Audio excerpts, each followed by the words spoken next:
Well, we're making progress during the course of the week. This was always a difficult balance, for the players in terms of their enthusiasm and their ability to focus on what they have to do to execute well. And I think, you can basically throw a lot of records and a lot of rankings and things like that in a game like this out the window. And I think having the right balance between the emotion and enthusiasm in the game and ability to focus and execute and stay poised is probably really, really important. We look forward to another great atmosphere in Bryant-Denny Stadium, for this game, and it's certainly an honor and a privilege that we recognize the 19 seniors on Senior Day. They've all made a great contribution to the program.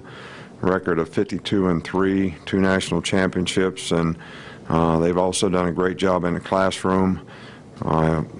Almost everybody has graduated or is on track to graduate and get a degree, and they've also represented, I think, our program and our team and the University of Alabama in a first-class way. I'd like to wish everybody out there a very happy Thanksgiving. Obviously, this is a time where we all should have a lot of gratitude for all the positive things that we have.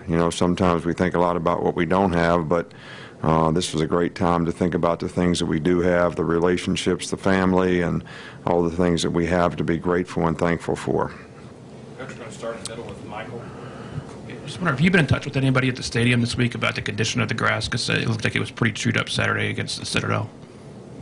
Yeah, I think our people are doing everything they can. We had quite a bit of rain. We may get some rain before this game. So we have a plan for what we're going to try to do to get the field in the best condition that we possibly can. I have a lot of confidence in the people that we have doing it, and I'm sure they'll do everything they can to. But I also think that, players have to learn how to play on those conditions. I mean, I've played in a lot worse fields than that. You got to plant off the right foot. And there's a way you got to be able to play on surfaces like that. And one thing, last week we could never go outside because it was raining all the time. At least this week we've got an opportunity to go out and play on fields where you have to learn how to, work off the surface. Back over on the right, Charlie.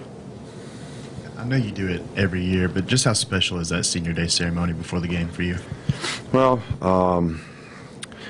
when you think back, and I think of all the great players that we've had here, and I'm just not talking about the guys that made All-American and got special awards, but I'm talking about that were great people in the program, regardless of what their contribution was on the field, what their contribution was to the team and the program, and in some cases what it continues to be. It's really pretty special. I mean, it always brings back memories to me. It seems like it goes so fast. I mean, I see families, and it just seems like in each case I always remember the home visit. And the home visit just seems like it was yesterday.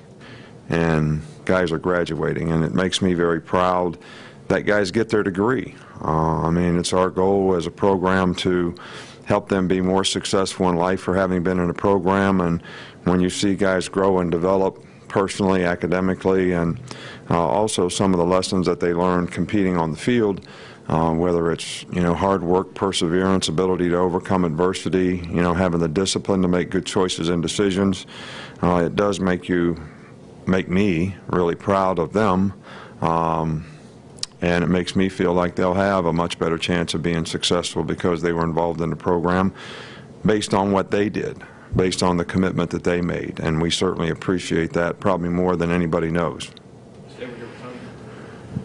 How have you seen Ross Pierschbacher kind of step up vocally as a leader this season?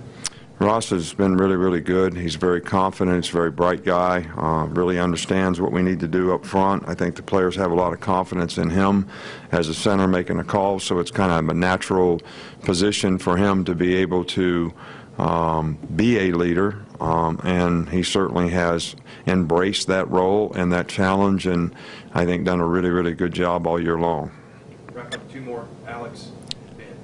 Among all your championship teams here, only one has gone through the whole season undefeated. Why is that so difficult sometimes? And do you think that should be a goal for every team. You know, several players have said that that's their goal this year. They want to achieve that perfection. Well, you know, I just want to win the next game and hopefully do a good job of preparing the players for the next challenge that they have. You know, we're playing a lot of good teams. We're playing a very good team this week. You know, I think as a coach and as a player, you don't ever go in a game not wanting to win the game. Now, does that always happen? But I think one of the things that makes it very difficult for college players to stay focused over the long season is, you know, some guys get affected by external factors. It makes it a little more difficult to focus on the things they need to do to improve and get better. And sometimes when you're having success, you don't respond very well to those things. And sometimes when you have failings, you're more willing to sort of address those things. And I don't think it's bad to get positive accolades. I just think it can be bad when you start believing them. And that becomes who you are rather than what you need to do to get better. So I think it's human nature. I think for the most part our guys have been pretty good about overcoming that, but it is a challenge. Last question. I was just curious if you have a favorite dish at Thanksgiving, if there was anything you all might have had with your family growing up that would be unusual for most families at Thanksgiving. Man, I just like turkey, dressing, mashed potatoes, and lots of gravy. So but you know, that's how I am with everything. So, you know, every Thursday for 12 years before the radio show, so it gets moved up tonight, I have meatloaf, macaroni and cheese, green beans. It's as good as it gets. I mean, what else special do you want? I mean, throw a little cornbread in there if you need it. All right, see ya.